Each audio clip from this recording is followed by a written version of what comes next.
एक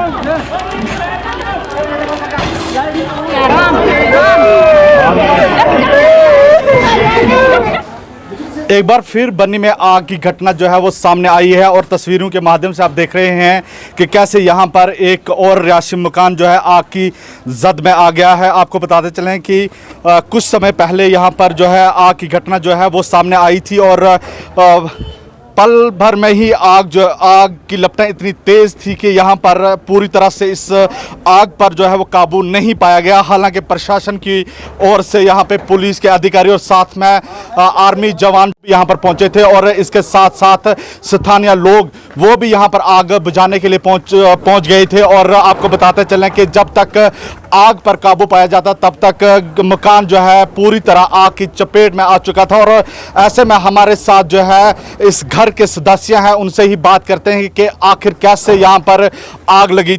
मेरा नाम अब्दुल कयूम है जी।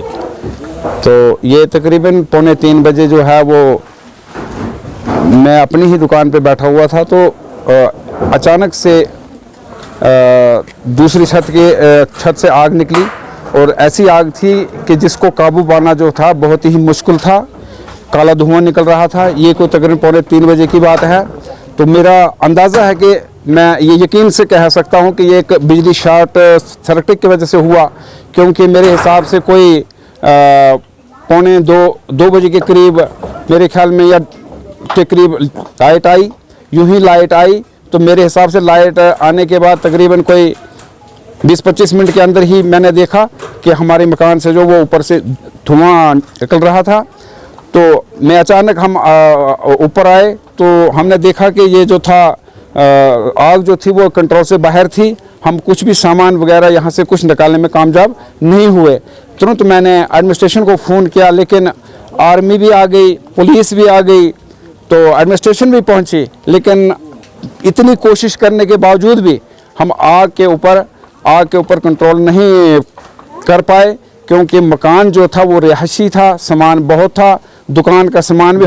कयूम साहब ये भी बताया जा रहा है कि जो दुकान था, दुकान का स्टोर भी इसी छत के अंदर था, जो ऊपरी मंजिल है। ये एक रिहायशी मकान भी था और दुकान का जो स्टोर था वो भी इसी रिहायशी मकान के अंदर ही था। लेकिन इतना मतलब सामान था कि वो निकालने में भी हम कामयाब नहीं। कितना नुकसान हुआ है, लगभग कितना माली नुकसान हो गया? हम ये समझते हैं कि हमारा कोई तकरीबन 80-90 लाख रुपए का नुकसान जो है वो हो चुका है, जिसमें हमारा कुछ दुकान का सामान था और घर का सामान था, जिसमें अलमारी, बर्तन वगैरह, सोना चांदी जो भी था, नकदी कैश भी हमारे पास था, वो सारा जल के राख हो गया। क्योंकि लकड़ी का मकान था, इसमें कंट्रोल पाना जो था बहुत ही मुश्किल था, दुश्वार था। कोई भी सदस्य जो था वो ऊपर जा नहीं पाया और मैं ये यकीन से कहता हूँ कि शॉर्ट सर्किट की वजह से हुआ। लेकिन मैं प्रशासन से यह अपील करता हूं कि बनी के अंदर दिन ब दिन ये घटनाएं हो रही हैं और हमें बहुत दुख है कि हमने मतलब एलजी हुकूमत से हमने कितनी बार गुजारिश की बनी के अवाम ने कि नहीं, हमें अगर फायर ब्रिगेड मिले तो ज़रूर है कि इन जो वारदातों पे कंट्रोल हो सकता है। लेकिन मैं ये समझता हूं कि जम्मू कश्मीर के अंदर जो है वो आम जनता की कोई सुनाई नहीं है, कोई नहीं सुनता है। और ये जो इलाका बनी, क्या मानते हैं कि जिस तरह से आप डिमांड कर रहे हैं फायर सर्विस को लेकर, अगर वो फायर सर्विस यहाँ पर होती तो कितना मकान को आग से बचाया जा सकता? मैं समझता हूँ कि ये जो वारदात हुई अगर 10-15 मिनट में, क्योंकि ये बिल्कुल ही रोड के बीच ये मकान और रिहायशी दुकानें थी, मैं कहता हूँ कि 10 फुट की दूरी भी नहीं थी रोड से। अगर फायर ब्रिगेड होती तो यकीनन जो है कि आग के ऊपर जो है वो कंट्रोल हो सकता था। बहुत बहुत शुक्रिया बात करने के लिए।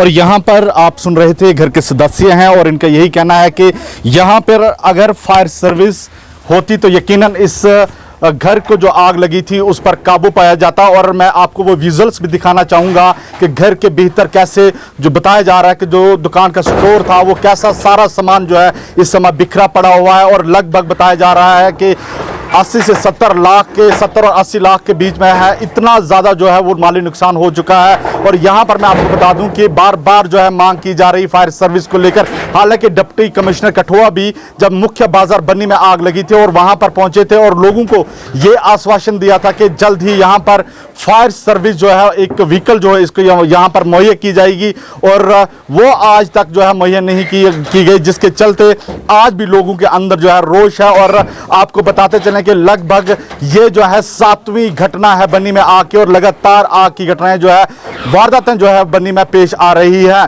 और तो वहीं यहाँ पर तहसीलदार बन्नी वो भी मौके पर पहुंच चुके थे और पुलिस के जो जवान थे वो भी मौके पर पहुंचे थे और आर्मी के जवान वो भी मौके पर पहुंचे थे और पूरा आग पर काबू पाने की जो उन्होंने भरपूर कोशिश की, लेकिन उसमें सफल नहीं हो पाए। और जो 2 मंजिला इमारत थी और ऊपरी मंजिला जो है इमारत पूरी तरह से राख के ढेर में जो है वो तब्दील हो गई है। कैमरा पर्सन संजीव के साथ मैं हाफिज कुरैशी, बन्नी अपडेट के लिए।